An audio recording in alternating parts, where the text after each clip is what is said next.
Hi everyone, welcome to my channel. This is Ian from IBI Performance Coaching. Today we're going to be talking about one of the best mobility tests for the lower body, the sit and rise test, and we'll be running through how to perform it, what it means, and how to improve your score on this very consequential test. So, hope you enjoy.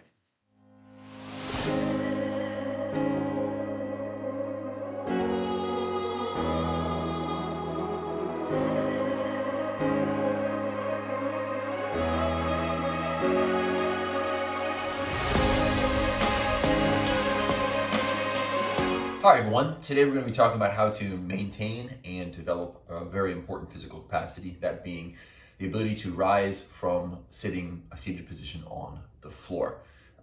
This is super important for your quality of life as you get older. It's something you really do want to keep the ability to do. And if you're not sitting on the floor regularly, you absolutely should be. It will absolutely 100% develop your strength, your mobility, in important and noticeable ways. I'm lucky enough to live in Japan and we sit on the floor regularly. Obviously, we have a couch here, dinner table with chairs and things, but I do make a habit of sitting on the ground regularly. Okay, so before I introduce the sort of exercises, things that I would recommend you try, let me introduce how to test whether or not you are in a good place in this regard. And this is the rising from a seated position test.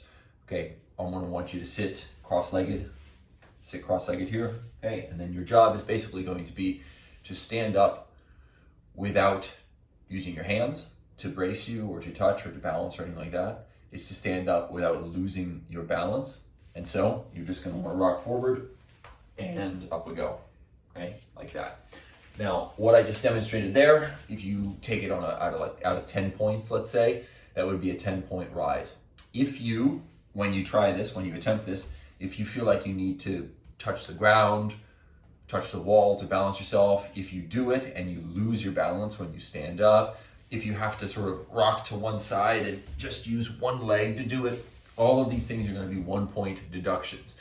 So if you do a combination of those things, like let's say you lean to one side, you put your arm on the ground, you're only using really one leg, you're getting up, you get up here, and then you lose your balance.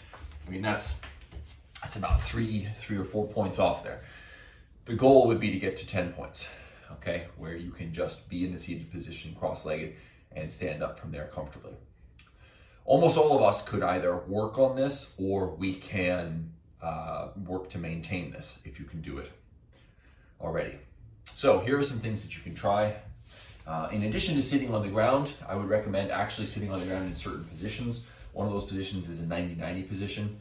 So 90 degrees, that's why it's called a 90, as in this is a 90-degree angle here at my knee, and this is a 90-degree angle coming off of my hip. Okay, just like this. And just sitting like this on its own is a great thing. Obviously, there are things like a 90-90 stretch where your chest is going to go towards your knee and you're now using the outside of your hip, the muscle outside your hip here to sort of brace yourself as you lower and to raise yourself back up. So it's my leg pushing back into the ground that's lifting me back up. Okay, that would be one. You could also do the 90-90 where you raise your rear foot and try not to lose or compromise your balance in the front. Make sure that you're doing both sides. Obviously, anytime you're doing something that's clearly a sort of one-sided movement here. Okay, so just sitting like this in this 90-90 position is a great idea. Also sitting so that one leg is extended and the other is hugged to your body.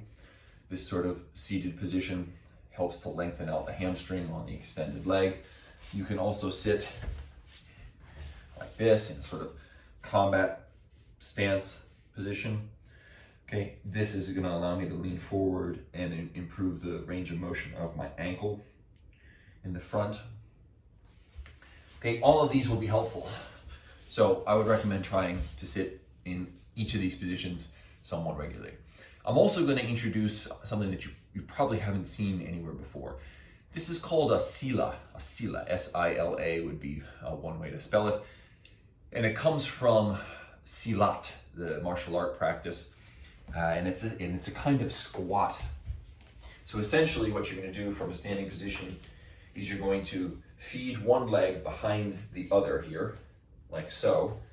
Feed one leg behind the other. Flat foot here, okay, so that you can sit down into this position. And this is a fantastic position for increasing hip mobility. I can feel the pull down here on my glute here. I can feel the pull on the other side. So on both sides I'm getting it.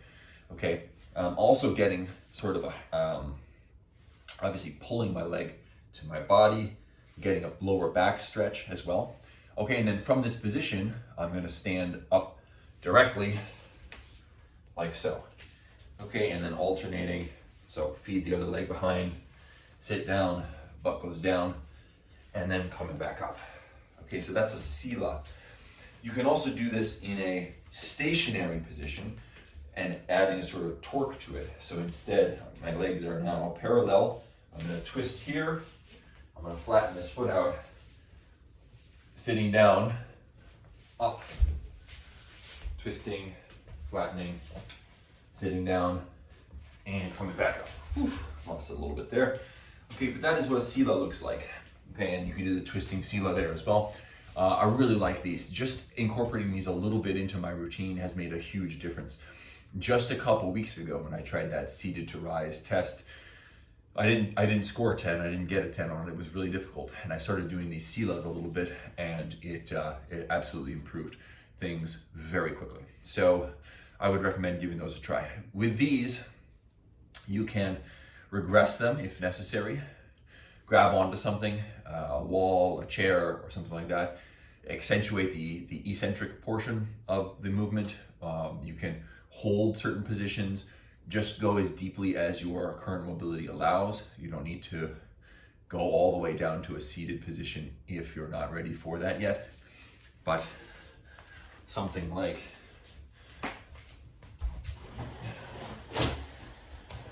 okay, if I have a chair here, I can do a supported sila where I put this leg behind and I'm holding onto the chair and I'm lowering, and maybe that's as far as I can go. Great. Come back up, maybe do another one on that side or another couple, go the other side. And until you're comfortable going into the full seated sila. And rising again. Okay, so this is a very unique exercise, and if you give it a try, just a couple of them, I guarantee almost anybody, unless you're already practicing them regularly, you will notice that it works your hip strength and hip mobility in a unique way. All right, so that was the sit and rise test. I got it from this book, Built to Move by Kelly Starrett and Juliet Starrett. Interesting book, a lot of good concepts in there. 10 pretty simple tests and habits that you can do to, not only, see where your current fitness levels are and health levels are, but also improve those. And that's really what marks the best tests, I would say, especially for mobility, is that by performing the test, you get clear feedback, but you also improve your capacities in meaningful quality of life, affirming ways.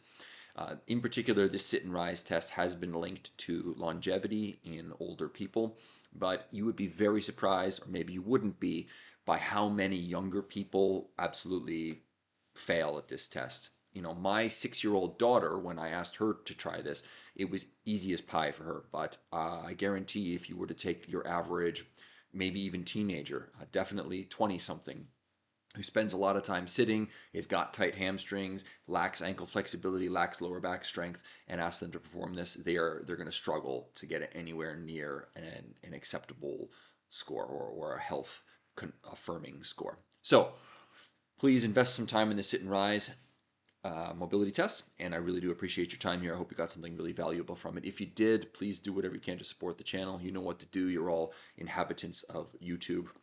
I really do appreciate your time, though, regardless of whether you do anything to support me. All right, if you were interested in any workout programs, you can check them out below.